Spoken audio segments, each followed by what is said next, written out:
Hi, Allie Lucari, and I've been a professional organizer since 2005, and I'm always looking for ways to level up my organization. This is a four-step story on how I got Andrew on board with kitchen organization. So, having an organized kitchen is one thing, maintaining it is a whole nother thing, especially if you live with other people. Here's my four-step story on how I leveled up my kitchen organization and got everyone in the household on board with the process. The first step was to get a system in place. Mapping out the steps to follow when you are in your kitchen is the best and easiest way to keep it clean and clear and organized. And knowing that, I wrote down the steps that I followed when I walked into my kitchen, the ones that were the most practical. So I tweaked these steps and I tweaked them again. Then I made a pretty little version of the tweaked steps and I posted it on the refrigerator. And here's the second step. Follow the system yourself, no matter what. Andrew's reaction to the steps on the fridge was, what is this? Oh, it's just my list of steps to follow for quality time in the kitchen. I defensively added that it was just an experiment.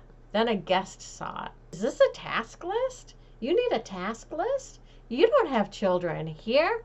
Don't you know what to do? I was embarrassed, but I kept it up and I referred to it every time I walked into the kitchen. The list impacted me immediately, and I lost the angst of walking into my kitchen and having to decide what to do. Do I put the clean hand-washed dishes away? Do I put dirty dishes in the dishwasher, wipe down the counters, or can I just get to chopping?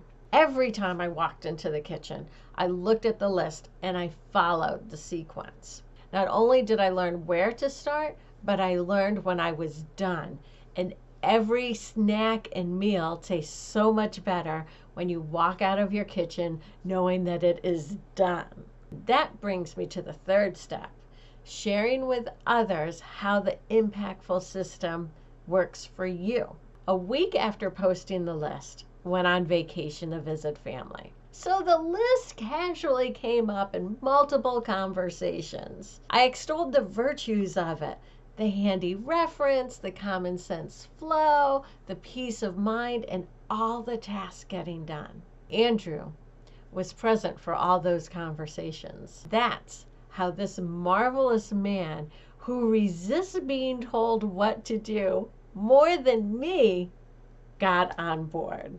Which brings us to the fourth step of getting people curious enough to try it themselves. When we returned from vacation, Andrew started following the list to the extent that I would go to put the clean, hand-washed dishes away, and they were gone, put in the homes where they belonged. I had to actually stop and go back to refer to the list to see what the next thing was to do. Andrew was extolling the virtues of the list. Not only did I have an ally in the kitchen organization, but I had an advocate. So now it's your turn. As you look around your own kitchen, where are you in the four-step process? Are you following a system but frustrated that others aren't on board? Try bragging about your kitchen system so they can eavesdrop and get curious like Andrew did.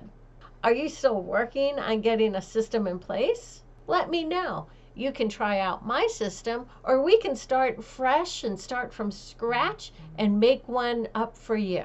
Allie Lucari, Bright Organizing Solutions. Remember, you don't need to be fixed, your space does.